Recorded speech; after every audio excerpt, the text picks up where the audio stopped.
Well, these are not even. They're not even. They are not even. Even.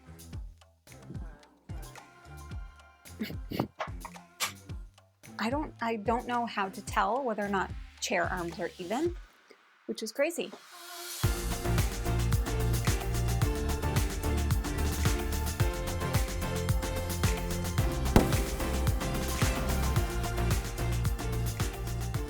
Hello everyone, welcome back to Foster the Meeple, a channel all about board games and board gamey things. I am back again today with another pumped up Kickstarter. And today's preview video is on Biome Blitz from Barracuda Games, who very kindly sponsored today's video. Now, as per usual with my preview videos, this is not an official how to play. It is meant more as a general overview to help you decide whether or not Biome Blitz is going to be a good fit for your collection. So, a few things to note. As per usual, this is a prototype, and I am going to have all of the links. Everything that you need is going to be in the description below. So if it sounds like something that you could get down and have some fun with, you know where to go. You go to the description, you click the link, and then you buy the game. That's how it works. Good time. So without further ado, I say we dive into it and look at some fun animals and stuff. Biome Blitz is a resource management game where players assemble a team of real-world wildlife, strategically combining their unique traits to gain a tactical edge against their opponents. The goal of Biome Blitz is to build a dynamic team of animal cards that can defend against your opponents and accumulate points. To do this, players will need to manage the resources they collect and make strategic decisions when adding new cards to their team. But what does any of that mean? I am so glad you asked. Let's take a closer look at how the game works. So, before we actually get into how it works, let's take a look at the setup and the board state, essentially. So, this is Biome Blitz, my friends. I have set up for a 4-player game here. The game does play between 2 and 6 players, which you will notice that there are 6 Animeeples on the table. I wanted to show all of them because they're all cute, and then I felt guilty because I didn't choose certain animals, and anyways. You get to choose whichever animal you want, and that is going to be your point tracker, and this board here is how you track your points. We have 3 different decks. We have the resource deck, which consists of 4 different types of resources, or technically 3 different types, and then we also have 1 wild type. Then we have the animal deck, which consists of, believe it or not, animals. And then we have the ecosystem deck, which of course consists of different ecosystems. We also have 2 6-sided die, and then we have our little handy dandy reference card, which players can choose to have if they so want to, and it is double-sided. So there are 2 ways to win Biome Blitz. The first is to be the first player to reach 30 points, which is this lovely star at the end of the track. Love a star. Or another way that you can win is by successfully reaching a total team size of 5 animals. So everybody's going to start with 4 resource cards in their hand. That's all that you are going to start with. But as the game goes on, obviously we are going to be collecting other things, including animals. So when it is your turn, and turns are going to be going clockwise around the table, when it is your turn, you are going to take 1 main action, but you also have the option to take optional actions. And you could take as many of the optional actions as you like. So there are 2 optional actions, the first one being to trade. So how trade works is you can trade any number of your resource cards with a willing player. You cannot trade your ecosystem or your animal cards, only your resource cards. And once again, to a willing player. I couldn't just be like, I'm just going to take this and I'm going to give you this. That's not a nice thing to do, okay? We're trying to build a peaceful world here, so don't do that. But willingly, you can trade, and once again, you could do that as many times as you like. The second optional action that you can do is to explore. To explore, you can pay any 2 matching resources, and once again, this one's wild, so these are technically matching. And then you're going to choose a deck, and you will discard all of the available face-up cards next to that chosen deck and replace them with cards from the top of the deck. So if I wanted to get rid of these, I might clear out the resources and then refill from the top of the deck. So those are the two optional actions you can take. Once again, you can do that as many times as you want to or that you are able to. Then what you're going to do is you're going to take your main action. Now there are 3 types of main actions to choose from. The first one we're going to talk about is called forage.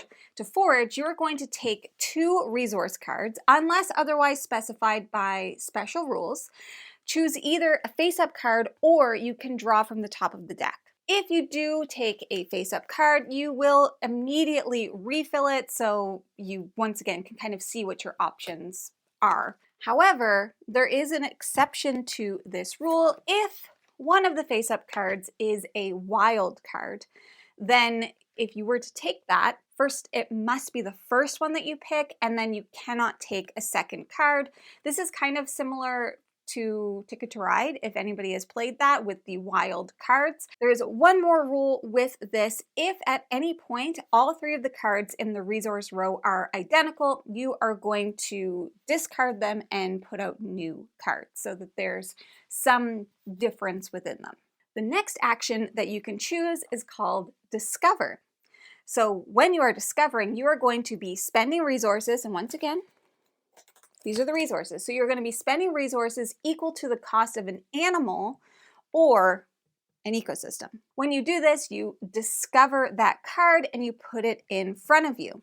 So at this current time, I actually do have enough to discover Thompson's Gazelle because I would have 2 plants, 1 plant plus a wild, and then 1 water. So I could discard these resource cards to take Thompson's Gazelle and put them in front of me. You may only discover 1 card with this action, so even if you have enough resources to do multiples, you can only choose to do 1. When you do discover it, you are going to immediately gain the points. So it's up here in the upper left-hand corner for the Thompson's Gazelle. It would be 4 points, which I would track right here. 4 points. Obviously, I am the capybara. Obviously.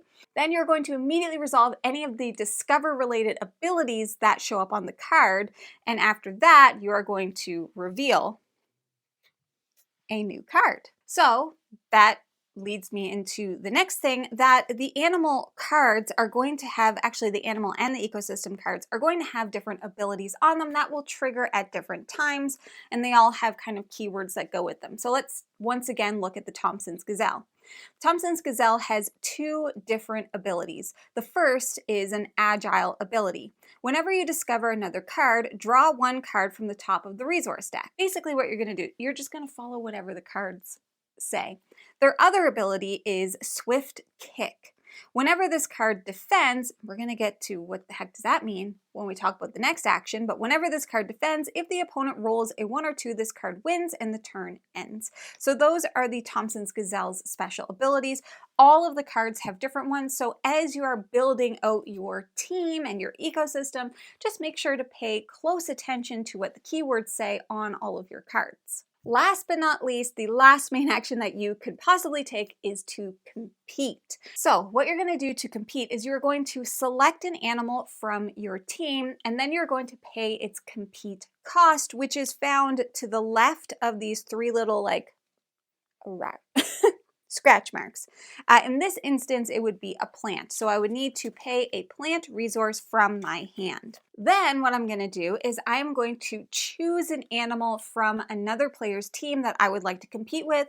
And in this instance, I am sending my Thompson's Gazelle up against a common starfish. Okay, I've picked the starfish. This is where these 2 6-sided dice come in. So the defender is going to have a die and the attacker will have a die. The attacker is going to roll their die. Then they're going to use this number to determine their animal's power.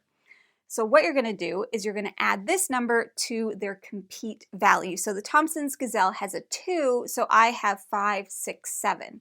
The defender is also going to do that, and they are going to add that value into the defense value. So the starfish would have 4 plus 2 for 5, 6. So 7 versus 6. If the total of the attacker's value is greater than or equal to the defense, they win, and the other player has to discard that animal card. So I have stomped out the competition. I squished the starfish. When you do defeat an opponent, you are going to gain points equal to the star value of the defeated animal. So in this instance, I would gain 3 points because the starfish is worth 3 points. Now, if the result had been different, let's say that I ended up with a 3 and they had a 6, then nothing happens. So they don't attack back, but nothing happens. Now, once again, like I just said, don't forget to pay attention to your cards. The starfish, as an example, has regeneration. Whenever any animal on your team is defeated, gain 3 stars. You are going to continue in this way, taking turns, going clockwise around the table once again until one of the 2 win conditions has been met by either one player reaching 30 points, obviously that player is me, Capybara, very fast. So either one player has reached 30 points or somebody has put a total of 5 animals into their team. Ta-da. One thing that we haven't really talked about a lot is the ecosystem cards. They do work in a similar way to the animals in that you can discover them by paying their cost and putting them into your tableau with a few differences. So first things first, you can only have a maximum of 3 ecosystem cards in your tableau. If you'd like to put in another one or a different one in, you simply remove one. How the ecosystem cards are going to work is they are going to help boost animals that have matching ecosystem preferences. So if I wanted to add the deciduous forest into my tableau, you will notice that it's going to help support animals who enjoy mountains and water. All of my animals currently enjoy mountains, and that is because I'm bad at shuffling. So this would then help to boost those animals. So as an example, it'll say right here, they all have different abilities. If any animal on your team has a matching ecosystem symbol, you may pay 1 plant resource to explore the animal deck. So they're going to boost your abilities. They don't count towards the 5 total animals to end the game or to win the game, but they are there kind of as a support to your animals, which makes sense. The ecosystem the animal prefers is going to help boost them and support them. So my friends, that is an overview of Biome Blast. Now your question might be, who is this game for? This game, of course, is definitely for people who enjoy card games. If you enjoy animals and nature, you like that theme, but also for those that enjoy a combo style game. Now there is interaction and there is fighting within because of course you can get rid of other people's animals, but there's also a sense of team within this for trading. So you can almost make those deals like, hey, I would love to give you 2 leaf resources if you would give me 1 meat and 1 whatever. So you can work together. But ultimately it's every person for themselves out in nature. We all know it's survival of the fittest, essentially. But if that sounds like something you might enjoy, then Biome Blitz could be a great fit for you. There are a ton of different animal cards like gorilla, snake, dung beetle, gray wolf. Like these are all different. Canada goose. Shout out to Canada. These are all different, so there's lots of variety within the animals, and of course there's lots of different ecosystems. So my friends, if Biome Blitz sounds like it's a good fit for you, once again, all of the information that you are going to need is down in the description below, so make sure to click some links, read some stuff, watch some videos, do all the good stuff to make sure that you know everything you need to know to make an informed decision, which we love to see.